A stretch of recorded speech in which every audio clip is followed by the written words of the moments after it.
एक कहावत है, रिजल्ट भगवान देता है लेकिन मेहनत आपको खुद करनी पड़ती है। आज हम बात करेंगे ऐसी कॉमन मिस्टेक्स की जो IIT JEE एस्पायरेंट्स जो हैं अक्सर तैयारी के दौरान करते हैं। ऐसी कुछ 8-10 मिस्टेक्स जो हैं हम उनको फोकस करेंगे और उसकी एनालिसिस करेंगे कि वो कौन कौन सी मिस्टेक्स हैं और उनसे कैसे बचा जा सकता है। तो सबसे पहली जो है वो बहुत सारे लोग NCERT की किताबें जो हैं उनको ध्यान से नहीं पढ़ते हैं, या कई बार सिर्फ कोचिंग का मटेरियल पढ़ेंगे या नोट्स पढ़ेंगे या कुछ हाई लेवल की एडवांस लेवल की बुक्स उठा लाएंगे, रेफरेंस बुक्स पढ़ेंगे, बेसिक्स NCERT को नहीं पढ़ेंगे। 80-85% से ज़्यादा क्वेश्चंस जो हैं JEE मेंस में खासतौर पे NCERT से आते हैं, कुछ डायरेक्ट कुछ इनडायरेक्ट, कुछ कंसेप्ट बेस पर। अगर आप मिस करेंगे NCERT को तो आपके लिए JEE मेंस मुश्किल हो जाएगा, एडवांस अगला स्टेप है। दूसरा, बहुत सारे लोग फॉर्मूले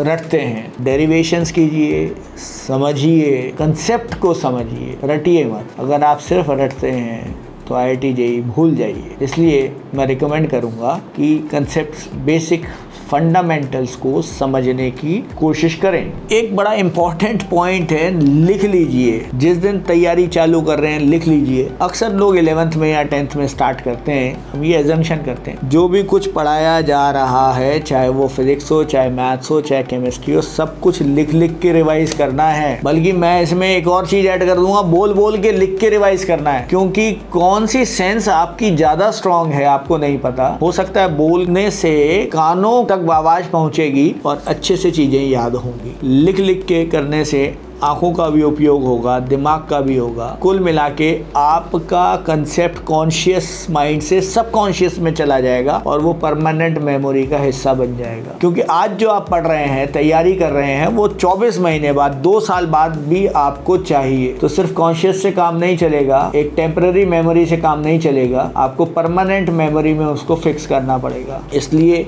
उसका एक ही तरीका है, लिख लिख के बार बार रिविजन करना।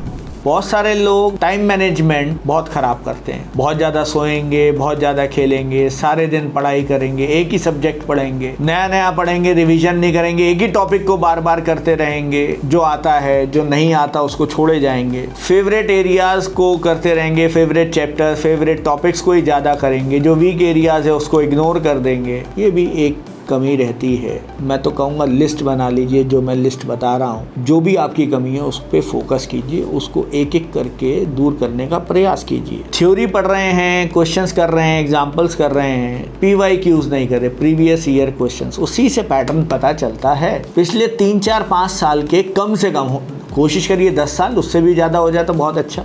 उससे पैटर्न पकड़ में आता है, खासतौर पे लास्ट 5 ईयर्स का। किस तरह के क्वेश्चन आ रहे हैं, क्या कंसेप्ट है, क्या फंडामेंटल है, क्या टफनेस लेवल है, कितना टाइम लगता है, कितनी एक्यूरेसी चाहिए, कितनी कैलकुलेशंस हैं। इसमें एक चीज़ और ऐड करूंगा, न्यूमेरिकल कर रहे हैं तो कैलकुलेटर को भूल के भी उपयोग नहीं करना है। अगर आपने कैलकुलेटर यूज़ किया तो भूल जाइए फिर एंट्रेंस एग्ज़ाम, चाहे वो फिर JEE हो, चाहे नीट हो, चाहे कैट हो या कुछ और हो।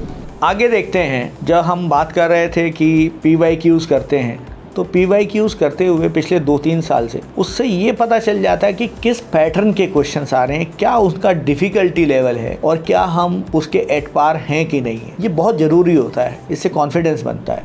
नेक्स्ट पॉइंट है, मॉक टेस्ट को सीरियसली ना लेना। कायदे से मॉक टेस्ट तो उस टाइम होने चाहिए, उस बायोलॉजिकल क्लॉक के हिसाब से होने चाहिए जिस टाइम आपका एक्चुअल एग्ज़ाम होने वाला है। बाकायदा चेयर टेबल पे होने चाहिए।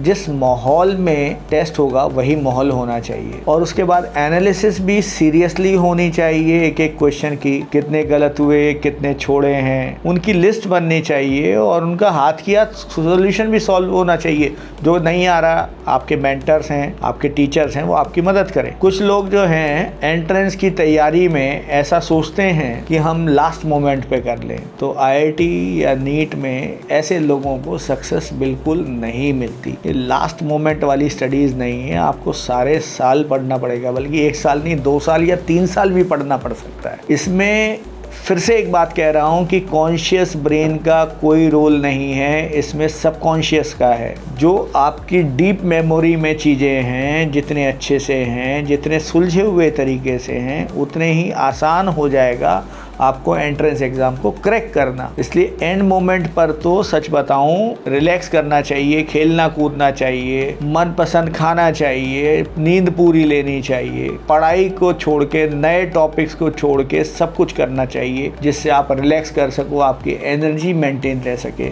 और आप अपना सर्वश्रेष्ठ प्रदर्शन कर सको एंट्रेंस एग्जाम्स में। कभी बहुत ज़्यादा लंबा पढ़ रहे हैं, कभी बहुत लंबा ब्रेक ले रहे हैं, ये सब चीज़ों से भी अवॉइड होना चाहिए। डिसिप्लिन तो होना ही चाहिए। कोशिश ये करनी चाहिए नॉर्मल कंडीशंस में कि एक दिन में मान लीजिए आप सुबह से शाम तक पढ़ रहे हैं तो एक ही सब्जेक्ट ना पढ़े, वो बोरिंग हो जाएगा। एक से ज़्यादा सब्जेक्ट पढ़िए, आप 2 सब्जेक्ट ब्रेक कर लीजिए, 2 में, सुबह फिजिक्स शाम को केमिस्ट्री, या सुबह फिजिक्स शाम को मैथ्स।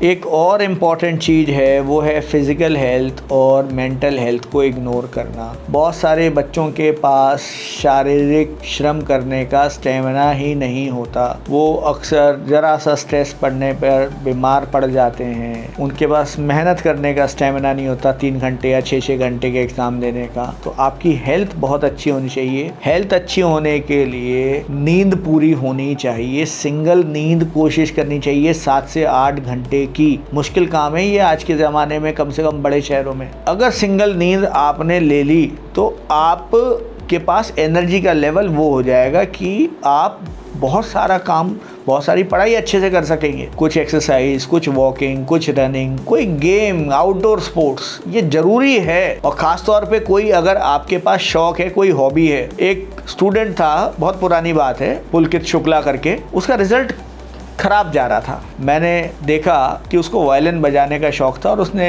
जैसा अक्सर लोग कहते हैं कि सब कुछ छोड़ दो, पढ़ाई करो, उसने अपना शौक़ छोड़ दिया था। मैंने उसको कहा कि आप अपना वायलिन फिर से स्टार्ट करो, और उसके बाद उसका परफॉर्मेंस लगातार बेहतर होता गया। ऐसी एक और स्टूडेंट रोहिणी से आती थी, छवि नाम से, उसने भी सब कुछ छोड़ दिया था, उसका परफॉर्मेंस डाउन जा रहा था। वो खेलने की शौकीन थी, शायद बैडमिंटन या बास्केटबॉल या वॉलीबॉल। उसने रीस्टार्ट किया और उसका ग्राफ पढ़ाई का लगातार बढ़ता गया, बेहतर परफॉर्मेंस होता गया। ये चीज़ें भले ही छोटी छोटी दिखती हों, लेकिन आपकी फ़िज़िकल और मेंटल हेल्थ को अच्छा करेंगी, जो फर्दर आपके रिज़ल्ट को बेहतर कराएंगी, एग्ज़ाम की तैयारी बेहतर होगी। कुछ बच्चे ऐसे होते हैं, बल्कि एक और मेरा स्टूडेंट है, मैं नाम नहीं बताऊंगा, वो भी एक अच्छा टीचर है, मैं उसकी स्टोरी बताता हूँ। IIT खड़गपुर में गया, वो वही चैप्टर्स करता था जो टीचर ने कराया। टाइम की वजह से मैंने एक चैप्टर छोड़ दिया था, स्टीरियो केमिस्ट्री, और उससे रिलेटेड कई क्वेश्चंस आ गए और अच्छा रैंक लाया, लेकिन और अच्छा ला सकता था। मुझे पता चला कि उसने वो टॉपिक ही छोड़ दिया कि टीचर पढ़ाएंगे तो पढ़ेंगे, कोचिंग में पढ़ाएंगे तो पढ़ेंगे, ना सेल्फ एनालिसिस करेंगे, ना सेल्फ स्टडी करेंगे। वो बहुत ज़रूरी है सेल्फ स्टडी करना। बल्कि मैं तो कहूँगा, वैसे तो अब चैप्टर्स ही बहुत कम हो गए, लेकिन फिर भी मैं हमेशा ये कहता हूँ कि 10-20% सिलेबस बच्चे को अपने आप करना चाहिए। एग्जाम्पल के तौर पर आप रेडॉक्स चैप्टर उठा लो, बैलेंसिंग है, ऑक्सीडेशन नंबर है, ऑक्सीडेशन स्टेट है, आयन इलेक्ट्रॉन मेथड है, ऑक्सीडेशन नंबर मेथड है, हाफ रिएक्शन मेथड है, करो अपने आप से। बल्कि जो डाउट सॉल्व करने का भी कंसेप्ट है, उसमें भी मैं ये कहूँगा कि पहले अपने आप करो, बुक को रेफर करो, नोट्स को रेफर करो। नहीं क्वेश्चन हो रहा, अपनी जितनी जान लड़ा सकते हो लड़ाओ। फिर भी नहीं हो रहा तो किसी दोस्त के साथ करो। फिर भी नहीं हो रहा तो आखिर में टीचर के पास जाना चाहिए। कुछ लोग सीधे उठा के टीचर पे चले जाते हैं, टीचर सॉल्व कर देता है। अरे भाई, एग्जाम में आप पेपर दोगे या टीचर देगा? वहां पे कोई नहीं जाएगा, आप ही जाओगे, आपका ब्रेन साथ में होगा। तो ब्रेन को डेवलप करना है, डेवलप तो टीचर का हुआ, अगर टीचर क्वेश्चन कर रहा है तो आपको ये सीखना पड़ेगा ये बात। कुछ लोग ओवर कॉन्फिडेंट होते हैं और कुछ लोगों को बड़ा फियर रहता है। मैं ऐसे कई बच्चे जानता हूँ कि उनको मुश्किल से मुश्किल क्वेश्चन दे दो, वो सॉल्व कर देते हैं। लेकिन अगर उनको ये बोल दो कि ये IIT JEE 2025 में आया हुआ क्वेश्चन है, आप सॉल्व करो, तो उनका दिमाग काम करना बंद कर देता है। ऐसा उन्होंने भूत चढ़ा रखे कि IIT का मतलब तो इतना मुश्किल हो गया, JEE का मतलब तो बहुत मुश्किल हो गया, या नीट में बहुत मुश्किल हो गया। ऐसा कुछ नहीं है। ना ओवर कॉन्फिडेंस होके कैजुअल अप्रोच, केयरलेस अप्रोच होनी चाहिए। ये भी गलत है कि आपके 2-4 मॉक टेस्ट में नंबर आ गए तो आपने पढ़ाई छोड़ दी, हम तो बहुत अच्छा कर रहे हैं। और ये भी गलत है कि अगर आपके 2-4 टॉपिक में नहीं नंबर आए, किसी टेस्ट में नंबर नहीं आए, कुछ 2-4-5 सवाल नहीं हुए, तो कोई फ़र्क नहीं पड़ता, लगे रहो। कंसिस्टेंट एफर्ट, डिसिप्लिन्ड अप्रोच ज़्यादा मायने रखती है। और आखिर में एक बात और आपसे कहूँगा कि बड़ा सपना देखो लेकिन मेहनत उससे भी बड़ी करो। ये जो मैंने सारे पॉइंट्स बताए हैं आप लिखिए, ये देखिए आपके अंदर कौन सी कमी है और कमेंट में लिख के बताइए आपको कौन कौन सी आपके पास कमी है। फिर कुछ अगर मुझे लगेगा कि कहीं मैं कुछ और गाइड कर सकता हूँ तो मैं उस पर वीडियो बनाऊँगा, आपकी मदद करूँगा। धन्यवाद, नमस्ते।